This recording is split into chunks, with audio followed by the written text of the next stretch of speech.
Kuiper Belt and the Oort cloud are two objects in outer space that are often confused for one another. They have quite a lot of similarities, but देखो ये क्या कह रहा है कि Cooper belt और ऊर्ट बादल दोनों पाए जाते हैं और दोनों को लेकर के हम कंफ्यूज हो जाते हैं, क्योंकि कुपर बेल्ट में देखो ये वाला हिस्सा कौन सा बेल्ट है, कुपर बेल्ट, और ये वाला हिस्सा कौन सा है, ऊर्ट बादल। दोनों देखने भी क्या लगता है सेम। कुपर बेल्ट में भी आकाशीय पिंड है, उनके कण हैं, और आपका ऊर्ट बादल में भी क्या है, आकाशीय पिंड है। दोनों देखने में सेम लगता है, लेकिन वास्तव में दोनों सेम नहीं है, दोनों क्या हैं, दोनों अलग अलग है। आपका कुपर बेल्ट के बाद पाए देखो यहाँ से इस वाले हिस्से पहले वाले फिगर को देखो, ये तुम्हारा नेपच्यून, लास्ट प्लैनेट कौन सा है, नेपच्यून, और नेपच्यून के बाद तुमको दिख रहा है कुपर बेल्ट। यहाँ देखो सारे प्लैनेट आ गए ना, उसके बाद एक बेल्ट दिख रहा है, कुपर बेल्ट है, और कुपर बेल्ट के बाद दिख रहा है क्या है आपका ऊर्ट बादल। ठीक है, today we will be highlighting some of their key differences. The Kuiper Belt is a vast region of space that is located beyond the planet Neptune. It is at the very edge of our solar system and is often known as the junkyard of various icy bodies and debris left over from the formation of our solar system. पहले मैं आपको सब The Kuiper Belt is actually ठीक है, अगर समझो पहले इसने क्या बोला, कुपर बेल्ट क्या है। आप देखा कि जब इसने कुपर बेल्ट दिखाया, बेल्ट जो होता है उसमें जो उछल तारे बैठे हैं वो किसके बने हुए हैं, बर्फ के बने हुए, किसके बने हुए हैं, बर्फ के बने हुए हैं, बर्फ के बने हुए हैं। ठीक है, ये भी हमें दिख रहा है बर्फ के बने हुए हैं। ठीक है,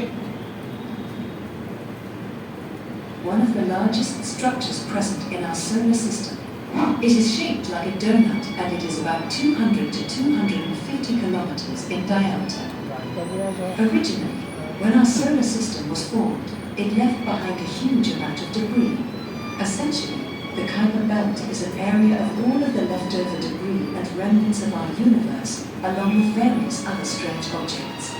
There are many dwarf planets that are situated in this belt. They are also sometimes referred to as trans-Neptunian objects.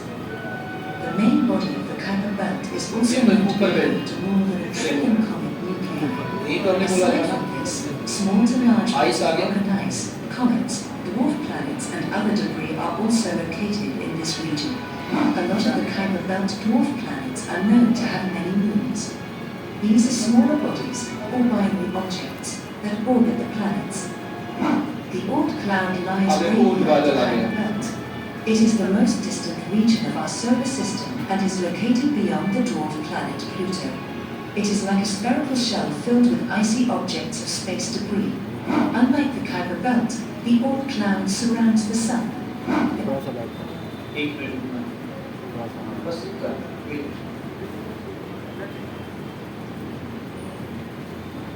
इसलिए ये हमारा पूरा सोलर सिस्टम है।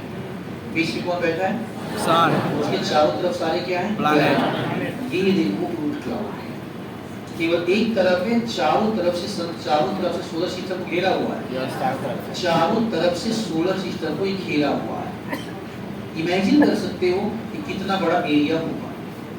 ठीक है, कि ऐसे है नेपच्यून, वरुण हुआ, वरुण के बाद कौन, ऊपर बेल्ट के बाद प्लूटो होगा, और प्लूटो के बाद क्या होगा, ऊर्ट बादल। ये पूरा का पूरा जो एरिया आप देख रहे हो ये ऊर्ट बादल है। अब देख के आपको लग रहा होगा छोटे छोटे बर्फ के पार्टिकल्स हैं। इसे बर्फ के पार्टिकल नहीं कहा जाता, इसे बर्फ के बबल्स कहा जाता है। क्या कहा जाता है, बबल्स का मतलब छोटा छोटा है। ठीक है, Is debris. Unlike the Kuiper Belt, the Oort cloud surrounds the Sun. There is no real number to the amount of objects that are present in the Oort cloud, as they could range from millions to trillions. How was the Oort cloud formed?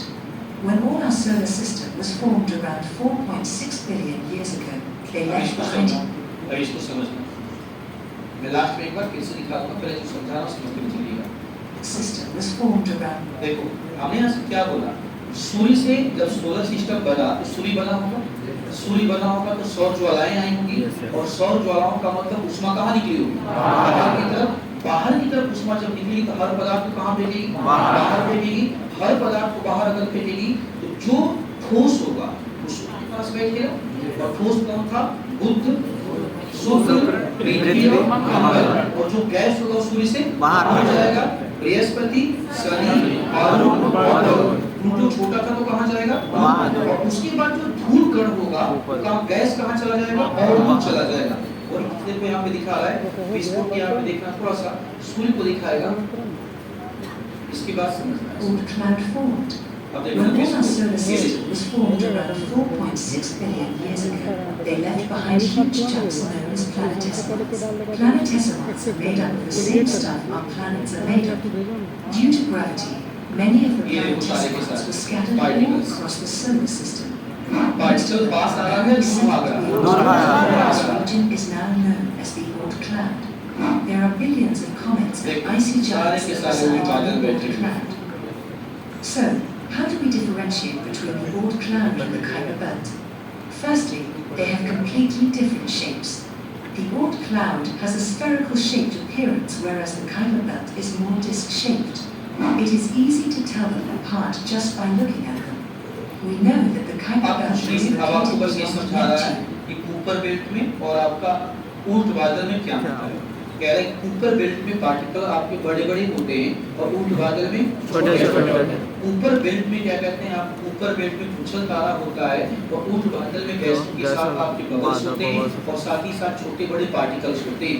ऊर्ट बादल बड़ा area में होता है और ऊपर belt क्या होता है, छोटे एरिया में होता है। आई वास्तव में ऊर्ट बादल के अंतर्गत वे पदार्थ हैं जिससे सोलर सिस्टम का क्या हुआ है, निर्माण हुआ है। ठीक है, जब आपका जबकि ऊपर बेल्ट में पुच्छल तारे पाए जाते हैं।